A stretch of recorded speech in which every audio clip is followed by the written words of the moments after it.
dengan itu. Jadi masalah pemaksulan itu ada aspirasi yang baik, karena memang Pak Prabowo kan membuka keran demokrasi. Tetapi membuka keran demokrasi ini tetap ada kendali. Ada koridor hukum, ada taat azas, ada komitmen kebangsaan. Kemudian juga ada pertimbangan-pertimbangan bagaimana masa depan bangsa. Dan oleh karena itu, apa yang disampaikan oleh semua pihak itu diposisikan sebagai aspirasi dalam proses demokratisasi, tetapi tidak boleh itu dianggap sebagai sebuah bentuk pendiktean. Biarlah berproses, ada koridornya dan lain-lain sebagainya. Dan karena itu Pak Prabowo dulu pernah yang melalui Pak Wiranto selaku selaku tugas penasihat khusus di bidang Polhukam itu, dan sudah menyampaikan bahwa 8 poin yang disampaikan oleh para purnawirawan itu dihargai dan tentu pada gilirannya akan ditanggapi dengan baik sesuai dengan koridor yang ada. Sebab jangan sampai misalkan menanggapi tanpa ada fakta dan pertimbangan khusus, itu bukan menyelesaikan masalah tetapi malah menimbulkan masalah baru. Dan Pak Prabowo tidak mau seperti itu. Dan oleh karena itu saya kira sekali lagi, selama ini kan sudah komunikasi sudah terjalan. Sudah semua pihak, dan kita sangat menghargai Pak Dasko karena juga mengambil inisiatif, mengambil kepeloporan untuk mencoba menjembatani berbagai kelompok yang ada, dan itu sangat memungkinkan dilakukan oleh Pak Dasko. Kenapa sangat memungkinkan? Karena Pak Dasko wakil ketua DPR. Pasti bicaranya ada aspirasi juga. Kemudian yang kedua, Pak Dasko adalah ketua harian Gerindra. Dan yang paling penting lagi adalah ada namanya Koalisi Indonesia Maju. Nah, Koalisi Indonesia Maju ini kan mestinya ada juga pembicaraan, dan karena itu selama ini Pak Dasko, karena ini belum terbentuk secara resmi diumumkan, maka tentu Pak Dasko tidak ada salahnya mengambil inisiatif bicara juga atas nama itu. Dan saya kira kita dukung dari Partai Golkar, Pak Bahlil itu dukung semua, tidak ada masalah.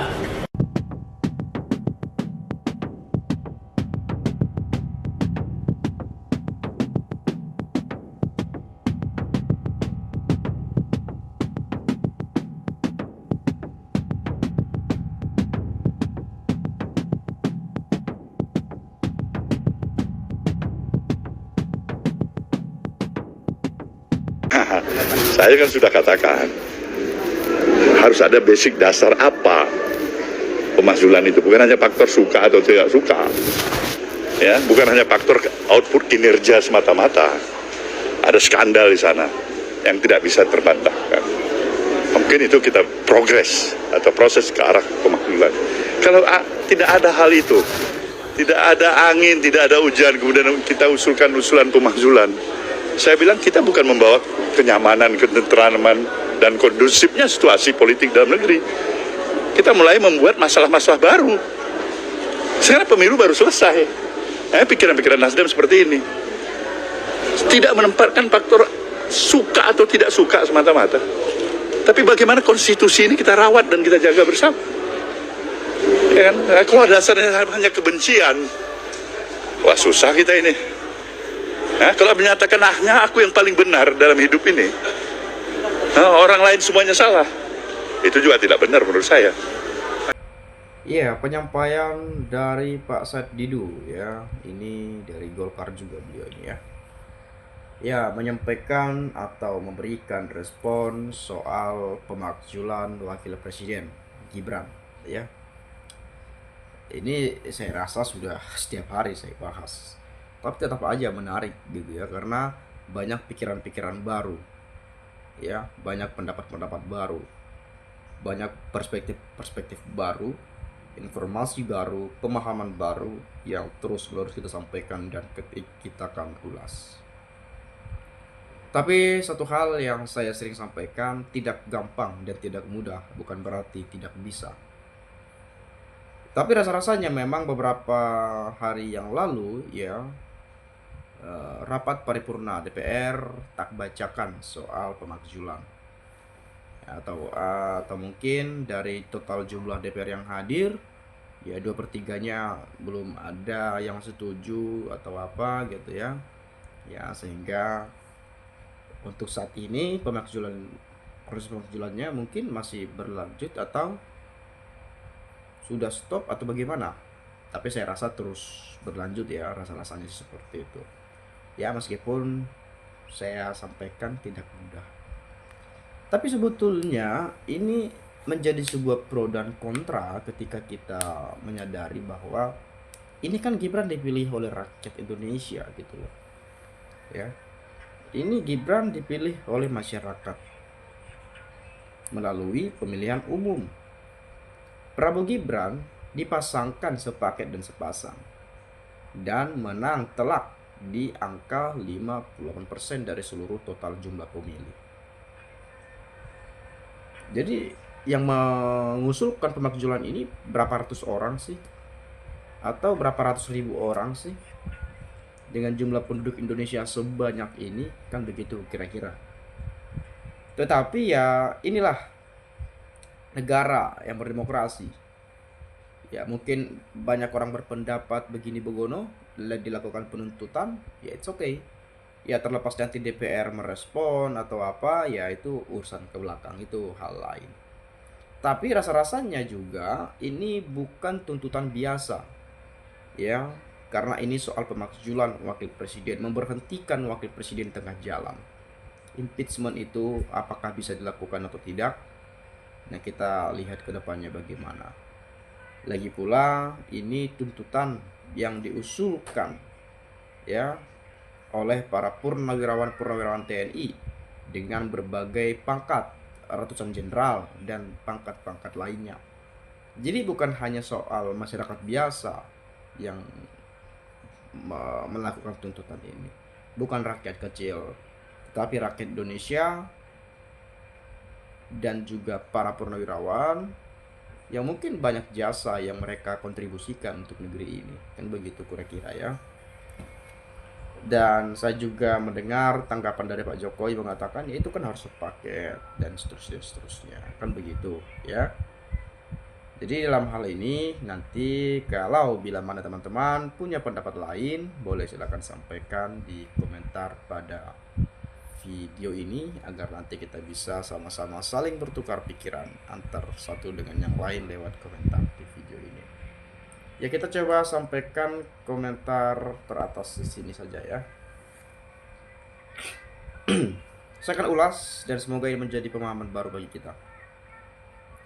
Siapa lagi kalau bukan yang muda-muda yang meneruskan untuk memperjuangkan Indonesia ke depan.